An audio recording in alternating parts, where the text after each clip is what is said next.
and it is also unconstitutional. Our Constitution explicitly provides a separation of powers, and defending the Constitution implies defending that separation.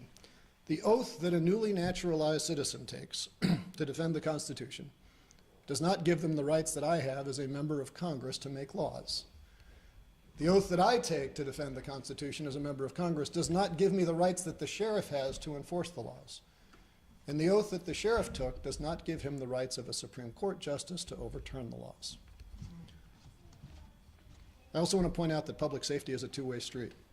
It depends on law enforcement to enforce the law, but it also depends on public confidence that those laws will be enforced without prejudice and not subject to the whims of a particular officer. Now, I know I speak for all Illinoisans when I say that I want to enjoy my next holiday without fear of getting shot. That I want our police officers to be trusted and respected and safe, and that inaction in the wake of far too many deaths is completely unacceptable. So for all those reasons, I'm proud to be joined here today by members of the Illinois congressional delegation, many of my colleagues at the county level, at the state level, calling on Sheriff Mendrick to immediately rescind his statement, to immediately commit to enforcing the laws that he has taken an oath to uphold. Because if he can't, he's got to resign. I want to thank you for coming, and I'd now like to turn it over to my friend, my colleague, the newest member of the Illinois congressional delegation, but a longtime Illinois legislator, Delia Ramirez.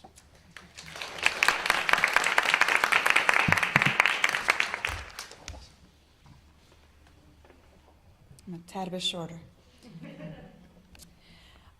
I first want to start with gratitude. I want to thank Congressman Kasten, Congressman Raja Krishnamurthy, Congressman Foster, and every single one of the elected officials that are here with us today.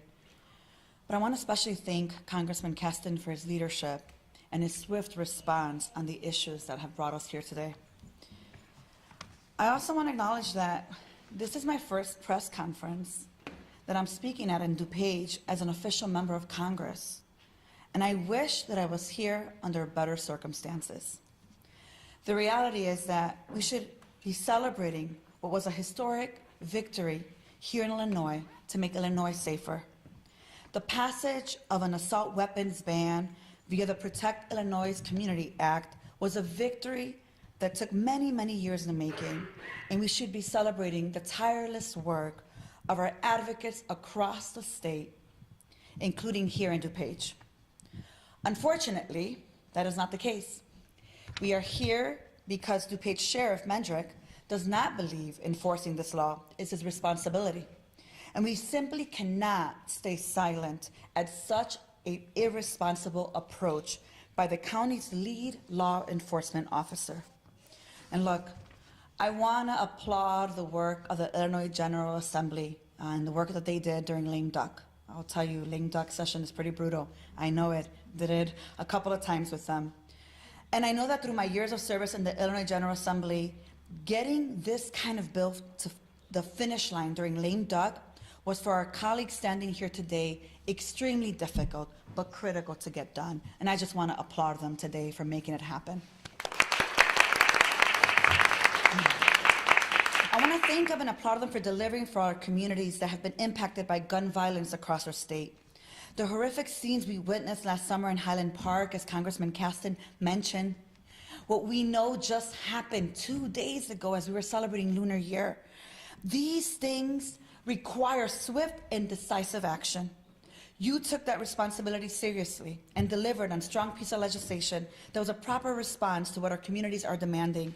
You passed a strong bill while maintaining reasonable registration requirements for current assault weapon owners. So again, thank you. Unfortunately, not everyone shares your sense of duty and responsibility on this issue. The actions of Sheriff Mendrick misguided and will only serve to further inflame tensions around this issue. His actions will surely make the work harder for law enforcement agencies across our state that are working so hard and deliberately to enforce this law. Furthermore, his actions are in contradiction to its oath to serve and protect, Because the reality is that assault weapons, and actually any other weapons of war, have no place in a peaceful society. We are the only developed nation in the world that has a problem with frequent mass shootings, usually carried with rapid-fire assault weapons like those banned through House Bill 5471. To oppose this legislation and to refuse to enforce it is contradictory to what the sheriff's duty is of protecting and serving the people of DuPage County. I join my colleagues here asking the sheriff to rescind his statement immediately and instead to actively engage and partner with stakeholders in helping us address our gun violence crisis. Look, law enforcement has a critical role. Sheriff Mendrick should be a partner and not hinder the progress. This is why I stand with every colleague here demanding he rescind his statement, and do his job to serve and protect the people of DuPage. With that, it's my honor to introduce to you one of my newest colleagues. He's not new to Congress, but I am, Representative Congressman Bill Foster. Thank you.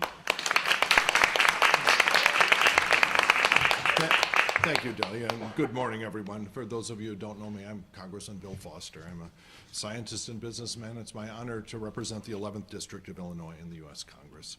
And first, I'd like to thank my colleague, Sean Kasten, for putting this press conference together.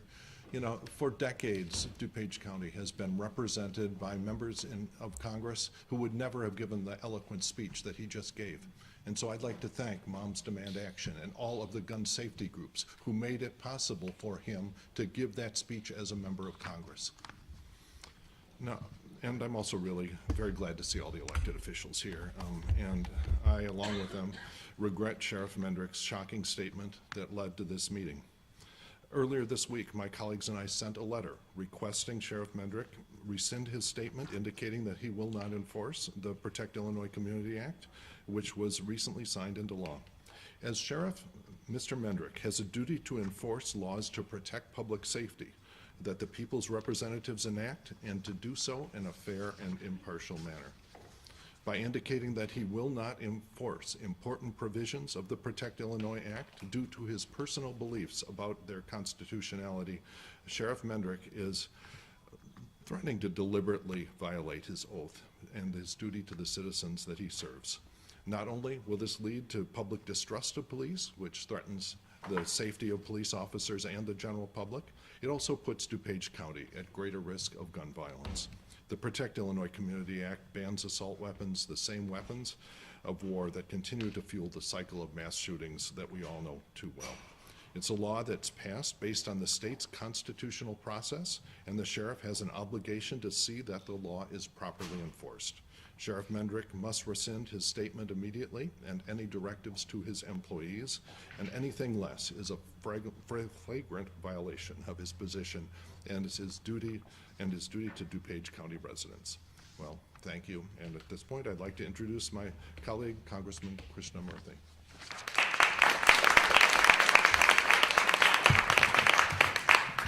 Good morning.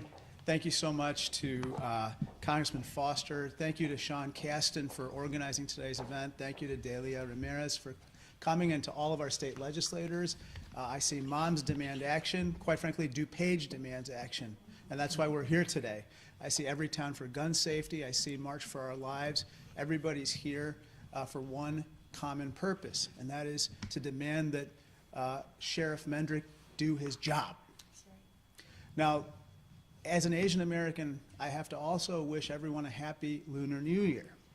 On Saturday night, people greeted each other with just that, in just that manner in Monterey Park. But what they did not know is that a mass shooting would horrifically claim the lives of 10 people and injure many more.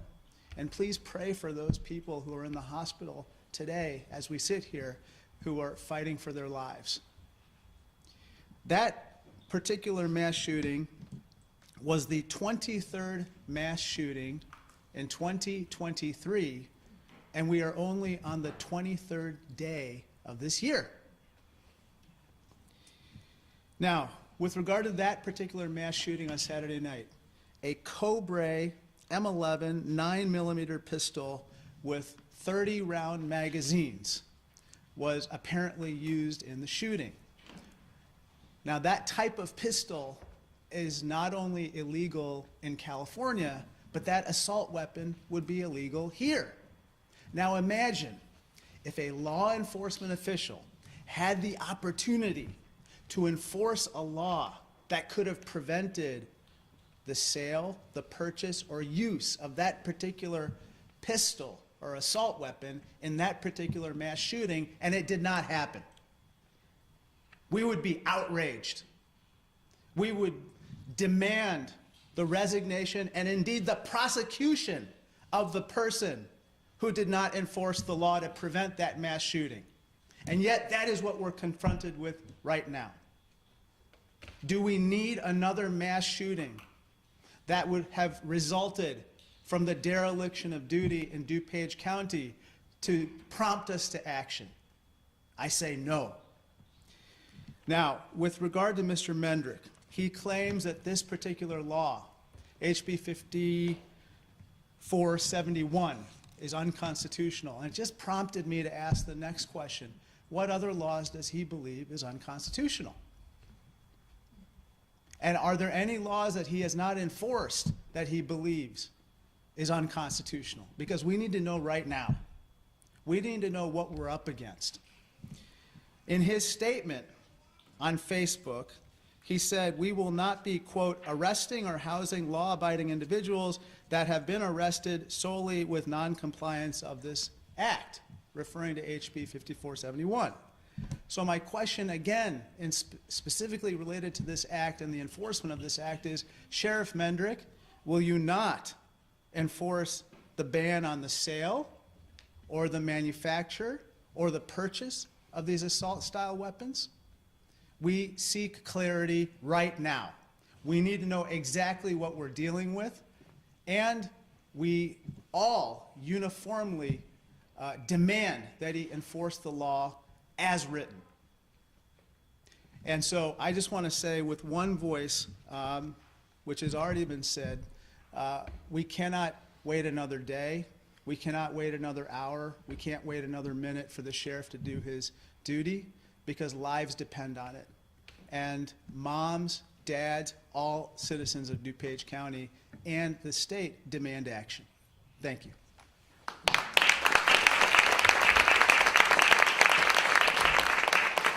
Thank you, Raja. Thank you, Delia. Thank you, Bill. Thanks to everybody else who's here. I would like to now open up to any questions, starting with the press. Yeah. There are a number of local sheriffs who have come out with similar statements questioning the assault weapons ban. Any reason why Sheriff Mendrick is the only one being mentioned here today? Well, so I led this letter because I represent Cook County and DuPage County. The Cook County Sheriff is enforcing and upholding his oath to the Constitution. The DuPage County Sheriff isn't. I'm aware that there are other sheriffs that have done this, but I didn't think it was my place to bring those other sheriffs into it. I think we could make the same argument about all their positions.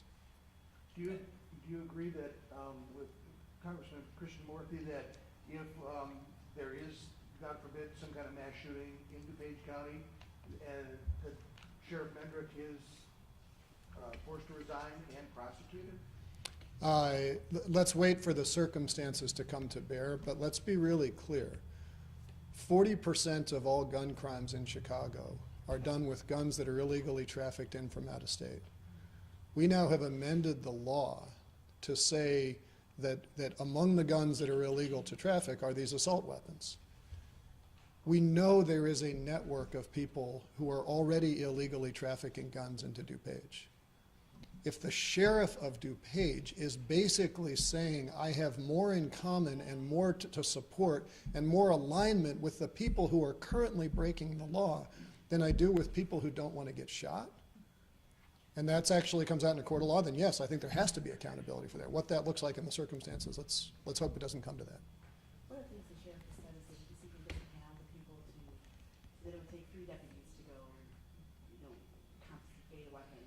And, how do you expect him to enforce the law if he doesn't have the people to do that? Well, I would point out, number one, that if law enforcement officers are struggling with resources, come and talk to your state officials, come and talk to your members of Congress. We did just pass, as Democrats, the American Rescue Plan that provided funding to law enforcement officials to get them more funding. If they have a need, let's talk about that. But that's a conversation about, do you have the resources to fulfill all of your obligations as a law enforcement officer? It's not to selectively enforce those laws. I would point out that what the sheriff is saying is he doesn't have the ability to inspect for possession. Does he inspect for possession of child pornography? That's illegal.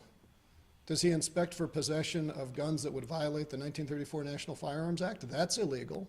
Does he inspect for possession of narcotics? That's illegal. If he doesn't have resources, let's talk and make sure we get it done. But my goodness, why are you going to decide only to selectively not enforce this particular law? Yeah.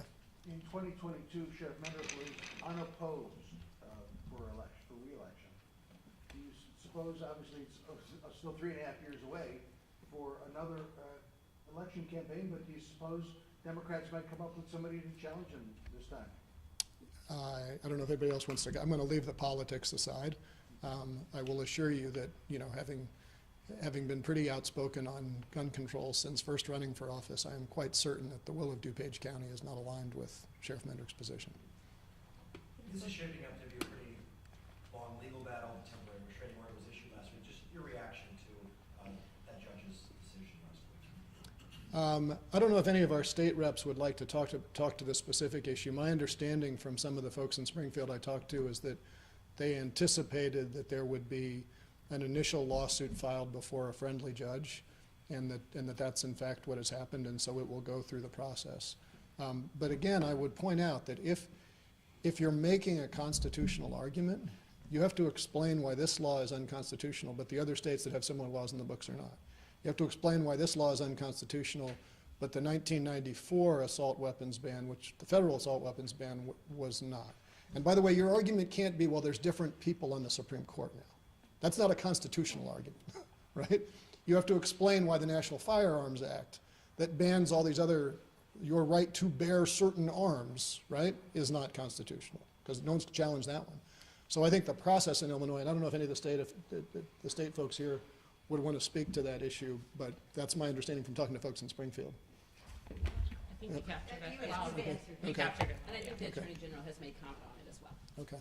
The sheriff told me in an interview last week that he believes that the law is unenforceable and it's a difference of opinion. He doesn't, how do you respond to that thought? Look, the polite word is that's a lie. Right?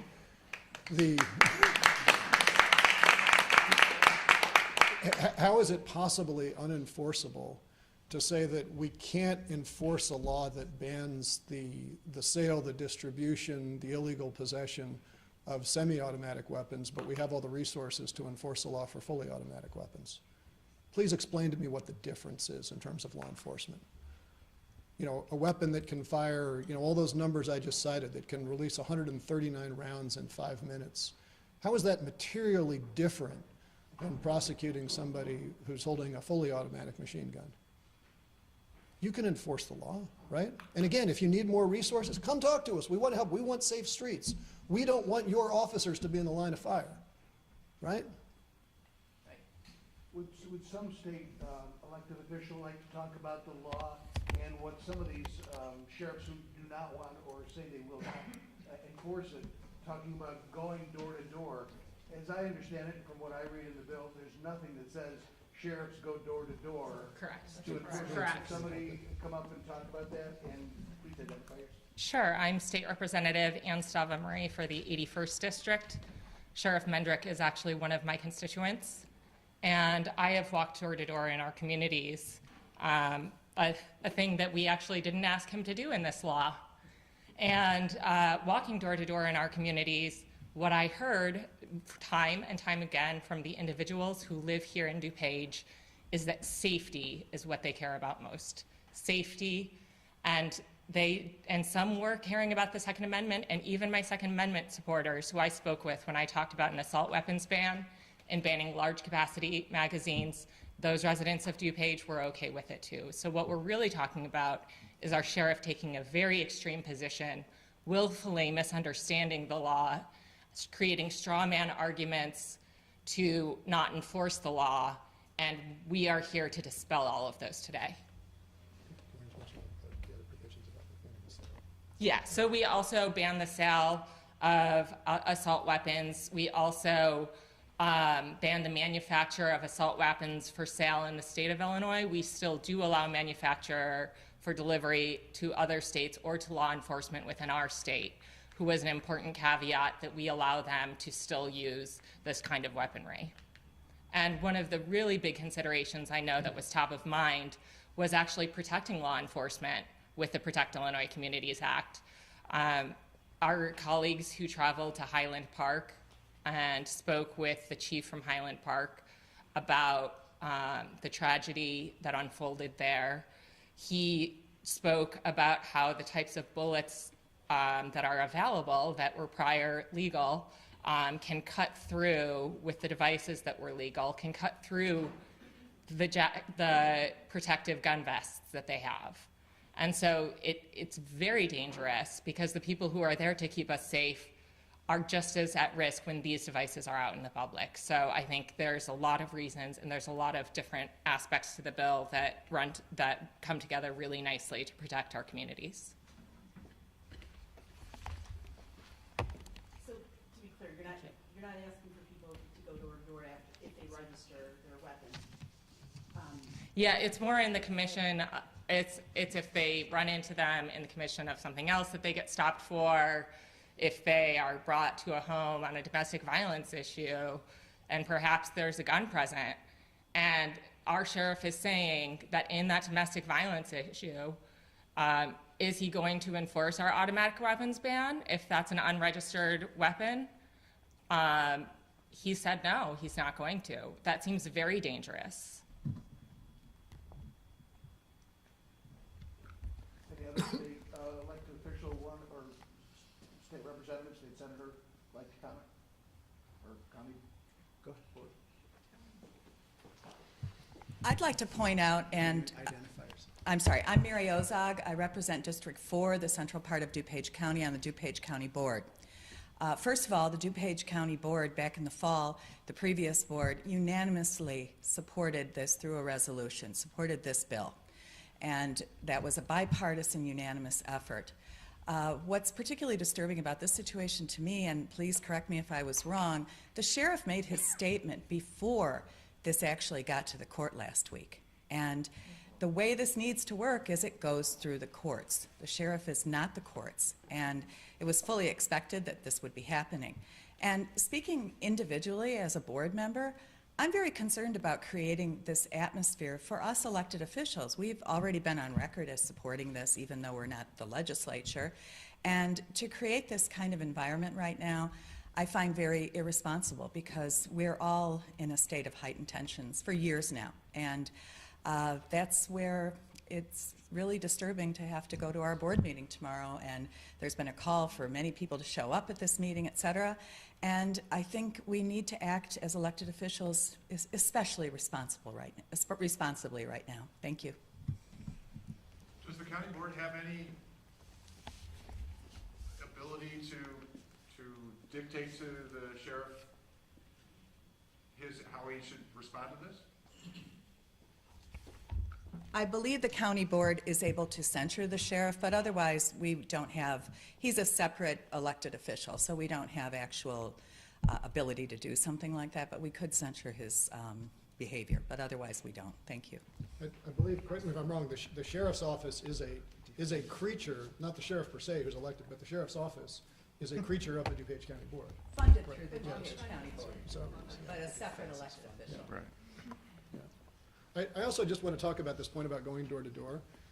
The law bans the sale, the manufacture. You cannot enforce that law without also addressing possession, right?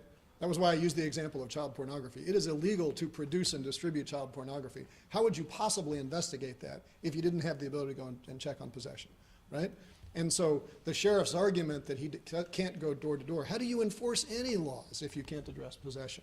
That's not the substance of the law. The substance of the law is we don't want people to get shot. Have you spoken with him since the letter? So speaking for myself, I've historically had a good working relationship with the sheriff. I spoke to him at some length before we wrote the letter to see if we could find a way to work through this, make sure we hadn't misunderstood what his intent was. And it was a private conversation. I'm not going to share the details, but I think you can presume from what we've done since how that conversation went. You characterized it in a different interview that it was contentious, I guess.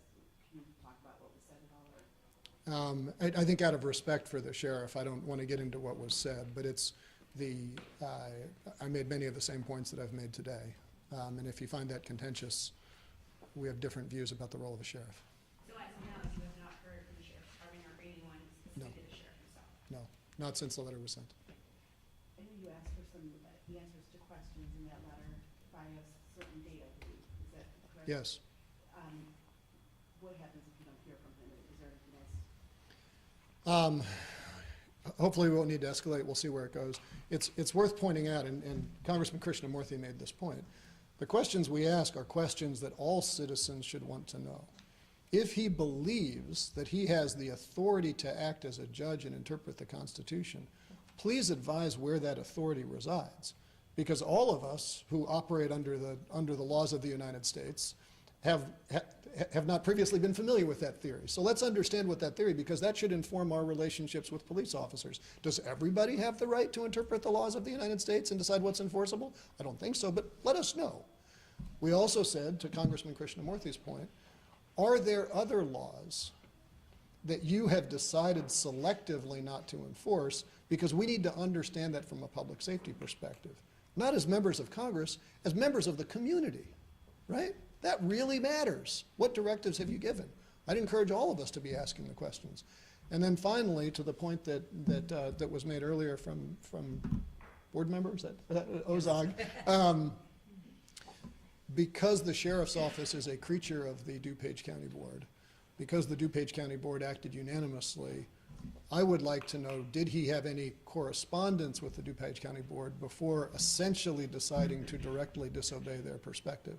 I don't know if anybody from the county board would care to comment on that, but I think that's useful to know, because what does the DuPage County Board, what power do they have if they can freely be disobeyed?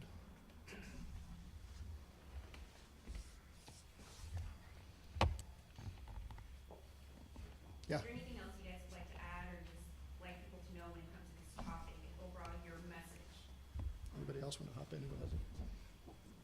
So, obviously, we're members of Congress, and we've passed out of the U.S. House legislation similar to HB 5471, but it's stalled in the Senate because of the filibuster, and hopefully we'll be able to get past that. But one of the arguments that folks on the other side repeatedly make to us is this is a matter best left to the states.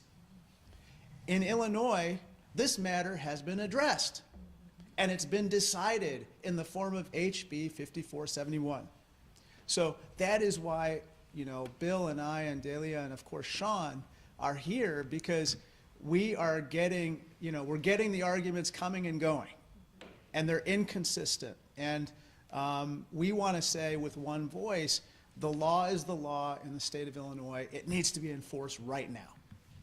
Do you consider legal action against the sheriff if he continues not to comply, enforcing it if it does become law? Not at this time.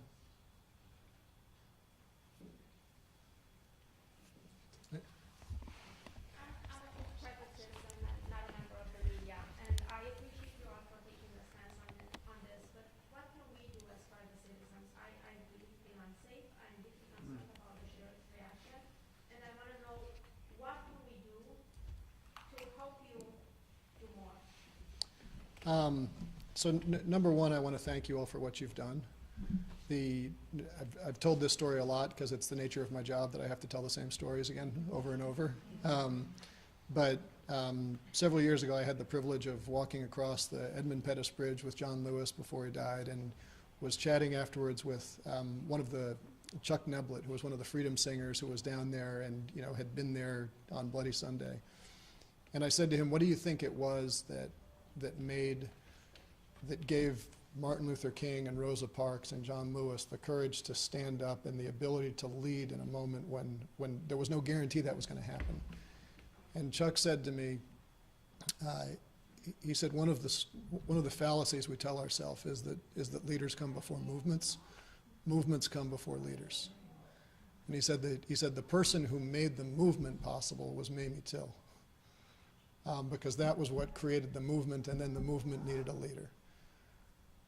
We got these bills that Raja talked about, the assault weapons bans, background check bans, closing the Charleston loophole, the bill that, a weaker bill, but a bill that did come through the Senate that's the most comprehensive bill that's come through in the last term, most comprehensive gun control bill in the last term. None of that happens but for the movement that was created by the beauty that came out of the tragedy of Parkland.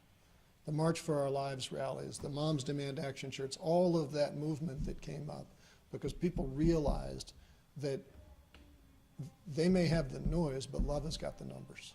So stay active, stay engaged.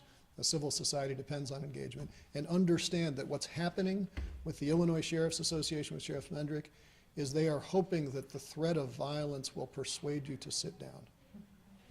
Don't let them bully you. Can I jump in, Sean, for 1 second?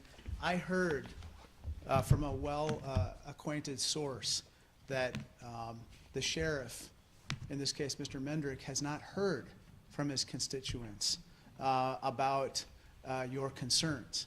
And so I ask you all to get out there and make your concerns heard. How? We're going to text, we're going to call, we're going to email, we're going to write. We're going to maybe knock on his door, the police department's door, and just make sure that next time that we have a conversation with him, he will not say that he did not hear from us, or from you, or from our fellow citizens. That's it. So my first reaction, well, many reactions when I heard about what the sheriff did, but one of my thoughts was, hey, can we recall him? Since he works for us, he was voted in, can we recall him? And I tried to look it up, and I get the sense that we cannot recall certain positions. Does anybody know what the rules are in Illinois? I'm going to defer to the people who write state law to answer those questions. So I actually have had multiple constituents who are actually Sheriff Mendrick's constituents ask me that exact question. We currently have staff researching it, but we haven't found a method yet. So I would suggest that we have some law in Illinois that we can recall. We want to be careful not to disenfranchise voters, though. Well, it has to be hard. Speaking about participation, tomorrow the DuPage County Board is meeting, and you can certainly submit your comments. You can come to the meeting. Not sure how that's going to go tomorrow, but you can certainly submit your comments, and those are gathered and sent to all of the board members, and I don't see any reason they couldn't be relayed to the sheriff as well. And we've had some issues where we've had pages of those, so we will see them. Thank you. I'm sorry, the meeting is at 10 a.m. tomorrow morning in the county board. Yes? I know, last week, Chairwoman Conroy said something about having Sheriff Mendrick come to the county board to discuss this issue. Have you heard anything from him? No. Would he be at tomorrow's meeting? Not that I know of. Has he been asked to be at tomorrow's meeting? Not that I know of. So I'm, The county board members haven't asked him either? no, not at this point. But please submit your comments. Thank you. Thank you all very much for coming. Thank you to all of our colleagues for being here, and let's keep pushing for the right, safer streets and more accountability to the Constitution. Thank you.